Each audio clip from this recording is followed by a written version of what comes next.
Hello बच्चों। तो देखिए टॉपिक बहुत ही छोटा सा है आज का और आसान है। मुझे लगता नहीं कि ये कोई कठिन है, बस बात वहीं पर आ जाती है कि त्रिकोणमिति के वो सारे सूत्र आपने समझे हैं तो ये आपके लिए कुछ भी नहीं है।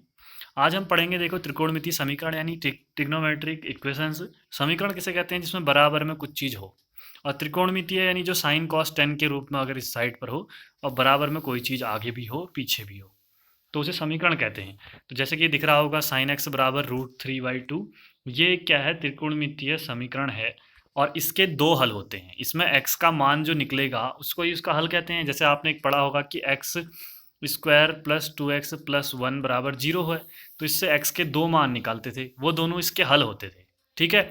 सेम वैसे ही यहाँ पर क्या है कि आपको ये जो समीकरण दिया साइन एक्स बराबर √3/2, इसके दो हल होते हैं। एक होता है मुख्य हल, एक होता है व्यापक हल। व्यापक मतलब बड़े स्तर पर, यानी इसके हजारों मान हो सकते हैं व्यापक का मतलब। मुख्य का मतलब एक या दो ही मान होते हैं। तो जो हम यहाँ निकालेंगे, यहाँ जब किसी समीकरण का हम निकालेंगे आंसर, तो जो मुख्य मान है वो दो होंगे। मुख्य मान में मतलब दो आंसर आएंगे, दो उत्तर होंगे।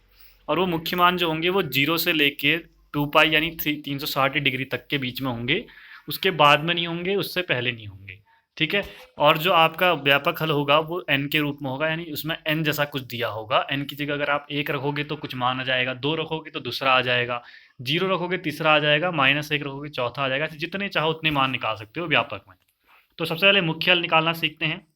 तो साइन एक्स बराबर √3/2 का मुख्य हल निकालिए कहेगा। अगर मान लीजिए आपसे हल निकालो कहे तो आप व्यापक हल को ही मेन हल कहते हैं आंसर। अगर वो हल निकालो कहे ना तो व्यापक हल निकालोगे। अगर वो मुख्य हल कहे तो अलग से फिर ये निकालना पड़ेगा। तो पहले मुख्य हल सीख लेते हैं। अब साइन एक्स बराबर √3/2 है, ये हमने लिखा। अब ध्यान देना कि साइन जो होता है जीरो से, मैंने कहा था कि जो मुख्य हल होता है वो 0 से 2π यानी 0 से यहाँ से चले और ये पूरा 2π यहाँ तक होता है। अब आपको पता होगा ये पूरे में 4/4 आते हैं।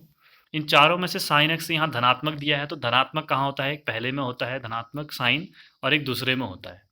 अब जो पहले में होगा वो तो सीधे निकल जाएगा, 0 से 90 के बीच में आपको आता है।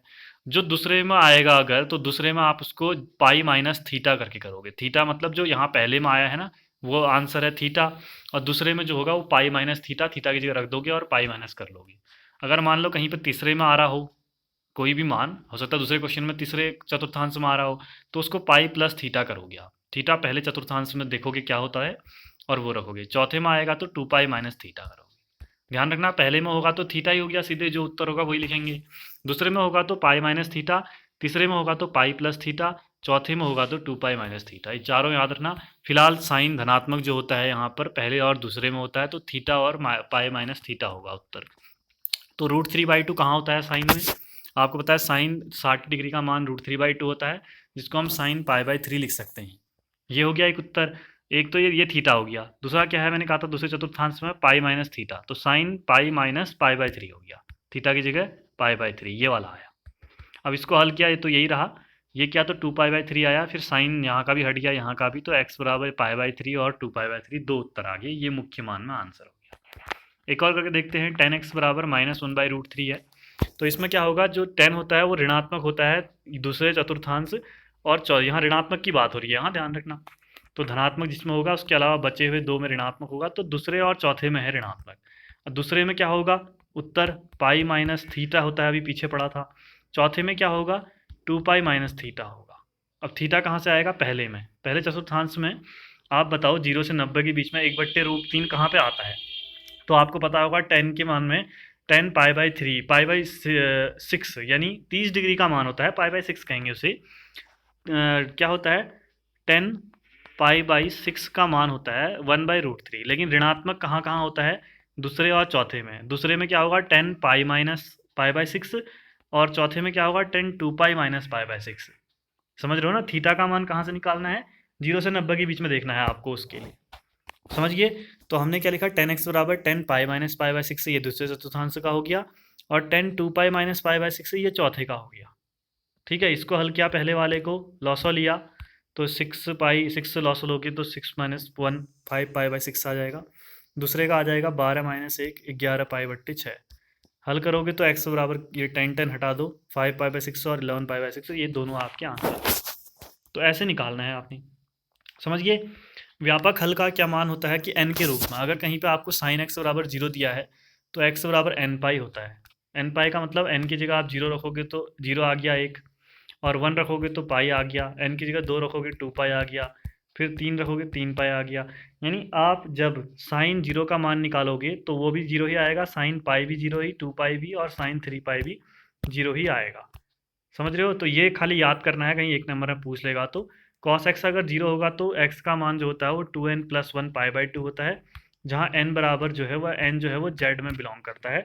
जेड क्या होता है कहा था मैंने आप लोगों से, पूर्णांकों का न, पूर्ण संख्याओं का समुच्चय, जीरो एक दो, और माइनस में भी -1 -2 ऐसे चलते रहेगा इधर को भी, ये होते हैं जेड। ठीक है, अगर tan x से जीरो दिया हो तो x बराबर एन पाई होता है, सेम साइन और कॉस में सेम होता है, टेन में आपका अलग होता है, ये याद कर लेना, एक नंबर में पूछ लेगा। अब बात आती है व्यापक हल, यानी जो क्वेश्चन में इंपॉर्टेंट है, जो काम आएगा हमारे। तो वो ऐसा है, अगर आपको साइन एक्स बराबर कुछ दिया गया है तो उस समय x का मान क्या होगा, अगर व्यापक की आप बात करो तो n पाई प्लस -1 की पावर n, और थीटा, थीटा की जगह आप क्या रखोगे, पहले चतुर्थांश में ये मान कहाँ पर आ रहा है वो जो है वो थीटा की जगह रख दोगे, बाकी सेम उतार दोगे, आंसर एक लाइन में आंसर आ जाएगा। ऐसे साइन में जो है वही कॉसक में भी होगा, दोनों में सेम होगा। ऐसे कॉस के लिए होता है, अगर कुछ दिया है तो यहाँ पर 2n pi plus minus theta की जगह पहले चतुर्थांश में जो भी मान है वो रख दोगे, आंसर। ऐसे सेक के लिए भी यही होगा, ये क्वेश्चनों में समझ में आएगा। टेन पे होता है एक्स बराबर n pi plus theta, cot पे भी यही होता है। तो ये अब समझ में आ गए होंगे मेरे ख्याल से आपको। अब इनको जरा कैसे करते हैं वो देखो। अब इसमें जैसे बोला है इसने इस उदाहरण में कि इसका हल निकालो, हल का मतलब सीधे व्यापक हल की बात होती है, यहाँ पर मुख्य की बात नहीं होती, व्यापक मतलब एन वाला रूप। तो अब आपको पता है कि साइन एक्स बराबर -√3/2 है, तो ऐसे ना करो तब भी कोई फ़र्क नहीं पड़ता वैसे। ठीक है, चलो एक बार देख ही लेते हैं कि साइन एक्स जो है वो -√3/2 आ रहा है। तो आपको पता है कि ये यहाँ पर -√3/2 कहाँ पर होगा, आप खुद बताइए आप लोग। साइन ऋणात्मक होता है दूसरे में नहीं, तीसरे में होता है, यहाँ पर ऋणात्मक होता है चौथे में। तो पहले तीसरे में होता है, तो तीसरे का मतलब क्या हो गया, आंसर क्या आना चाहिए यहाँ तीसरे के लिए, यहाँ पर के लिए आना चाहिए कि पाई प्लस थीटा वाला। ठीक है, और आपको पता है √3/2 जो होता है वो 60 डिग्री में होता है, पाई/3 में होता है। तो आप क्या करोगे, इसकी जगह साइन एक्स बराबर साइन पाई प्लस पाई/3 लिख दोगे। ये पाई प्लस पाई/3 कैसा है, पाई प्लस थीटा वाला है ना, तो ऐसे ही तो ये आ जाएगा 4 पाई/3। ये लाइन नहीं लिखोगे तो भी चलेगा, समझ गए ना, ये भी ज़रूरत नहीं है इसमें कुछ करने की, सीधे ये निकल गया आपका। अब ये तो आपने एक्स निकाला है जिसकी जगह 4 पाई बाई, अब ये अगर आपसे तो अभी वो पूछा नहीं है ना मुख्य हल, मुख्य हल में तो आप तीसरे का भी निकालते, यहाँ का भी और यहाँ का भी। अब ये व्यापक पूछा है तो उसके लिए एक्स निकाल दिया थीटा।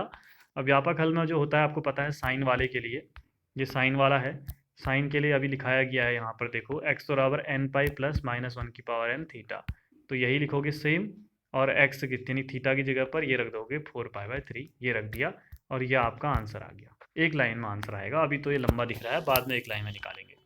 ऐसे कॉस एक्स से 1/2 कह रहा है, आपको पता है ये तो पाई/3 में होता है, तो सीधे ही आ गया यहाँ से पाई/3 एक्स। अब कॉस के लिए क्या होता है आपको पता है कि एक्स बराबर 2n pi plus minus theta होता है, तो आपने वही लगाया 2n पाई, और प्लस माइनस थीटा की जगह ये रख दिया पाई/3, उत्तर हो गया। n बिलोंग्स टू जेड भी लिख सकते हो बाद में, ये है मेन आंसर। ठीक है, अब जरा प्रश्नावली में आते हैं और दोनों हल निकालते हैं, यहाँ मुख्य और व्यापक, ये दोनों समझते हैं। अभी एक टाइप के क्वेश्चन और है, वो अगले वीडियो में दूसरे दिन आएंगे। ठीक है, उसमें एक पूरी समीकरणी दी गई है, तो वो आसान है, और ये मेन है कि इसमें दोनों निकालने हैं, तो हम दोनों निकालेंगे। tan x बराबर √3 है, तो सबसे पहले मुख्य हल निकाल रहे हैं। मुख्य हल में क्या होता है, tan धनात्मक कहाँ कहाँ होता है आपको पता है, एक तो पहले चतुर्थांश में सभी धनात्मक होते हैं, और एक tan जो होता है वो तीसरे में होता है धनात्मक। यहाँ पर तो थीटा है, और यहाँ पर क्या चीज़ आती है कहा था मैंने, पाई प्लस थीटा। तो आप निकालोगे, पहले के लिए होता है पाई/3 में होता है tan का √3, तो ये थीटा आ गया आपके पास, और फिर यहाँ पे 10 पाई प्लस थीटा लगाना है तो पाई प्लस पाई/3 लगाया यही वाला, और ये हल किया तो 4 पाई/3, ये फिर एक्स आ गया आपका, ये अंदर वाला 10 हटा दिए सब जगह से, ये आपका उत्तर। ऐसे ही व्यापक हल निकालोगे तो आप देखो, व्यापक हल में आपको कुछ करने की ज़रूरत नहीं है, ये फिलहाल अगर नहीं भी करोगे इतना तो चलेगा। सीधे आप क्या करोगे, जो पहला मान आया है पाई/3 उसको रख दोगे पीछे सूत्र में। 10 के लिए एक्स बराबर एन पाई प्लस थीटा होता था, तो थीटा की जगह आपने पाई/3 रख दिया, पहला वाला उत्तर आ गया। ठीक है, ऐसे दूसरे में चलते हैं। सेक थीटा बराबर सेक एक्स बराबर 2 है।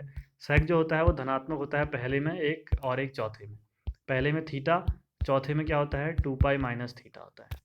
तो आपको थीटा क्या है, सेक 2 कहाँ पर आता है, पाई/3 यानी 60 डिग्री में आता है, और दूसरा 2 पाई माइनस थीटा अभी मैंने बताया ये सूत्र में ना, तो ये 2 पाई माइनस थीटा की जगह पाई/3 रखा, हल किया तो 5 पाई/3 आया। तो ये सब हटा दिए तो x बराबर 1 पाई/3 एक 5 पाई/3 आ गया। और व्यापक हल में आप सीधे लिख सकते हो ये ना करते हुए, x बराबर आपको पता है कि कॉस में जो होगा वही सेक में भी होता है, तो 2n pi plus minus theta होता है, थीटा की जगह इसका पहला वाला रख दिया जो पहला आंसर आया है ये, बस उत्तर हो गया। कॉट के लिए निकालते हैं। कॉट ऋणात्मक जो होता है माइनस दूसरे में और चौथे में होता है। दूसरे के लिए सूत्र है पाई माइनस थीटा और चौथे के लिए सूत्र है 2 पाई माइनस थीटा। ठीक है, तो अब थीटा क्या होगा, √3 कहाँ पर होता है कॉट में, आपको पता होगा कि पाई/6 यानी 30 डिग्री में होता है, तो उसमें रख दो आप ये cot pi minus theta, cot 2 pi minus theta, theta की जगह पाई/6। हल किया तो यहाँ पर लॉस लिया 5 पाई/6 11 पाई/6, कॉट कॉट हट गए सब जगह के, तो x बराबर क्या बचा 5 पाई/6 और 11 पाई/6। और व्यापक हल में आपको पता है x बराबर 10 का जो होगा सूत्र n पाई प्लस थीटा, वही कॉट का भी होता है, तो 10 का सूत्र लगाया, ये थीटा की जगह आपने पहला वाला रखा और ये आपका उत्तर हो गया। ऐसे ही चौथा भी है कॉसेक -2, आपको पता है कॉसेक जो ऋणात्मक है वो तीसरे और चौथे में होता है, तो तीसरे का तो होता है पाई प्लस थीटा, चौथे का 2 पाई माइनस थीटा। अब थीटा क्या रखें, थीटा 2 कहाँ पर होता है ये ध्यान दो, शुरुआत में कॉसेक में 2 कहाँ होता है, कॉसेक में आपको पता होगा कि 30 डिग्री जो होता है वो 2 होता है, कॉस 30 का मान पाई/6 का, तो ये थीटा की जगह पाई/6 रख दो, पाई प्लस पाई/6 2 पाई माइनस पाई/6। तो देखो यहाँ यही किया है, पाई प्लस पाई/6 2 पाई माइनस पाई/6। हल किया तो ये 7 पाई ये 11, कॉसेक कॉसेक हट गई, तो ये उत्तर आ गया। व्यापक हल में डायरेक्ट आपको पता है कि कॉसेक का सूत्र जो साइन का होता है वही होता है, साइन वाला लगाया n पाई प्लस -1 की power n into theta, theta की जगह इसका पहला वाला रख दिया बस ये, और यही आपका उत्तर हो गया। तो मेरे ख्याल से मुझे नहीं लगता कुछ ऐसा कठिन सा था इसमें, तो अगर आपको ना आया हो समझ में तो पूछना। बाकी मिलते हैं अगले वीडियो में, कुछ और क्वेश्चन बचे हैं उनको करेंगे, तब तक के लिए बाय बाय।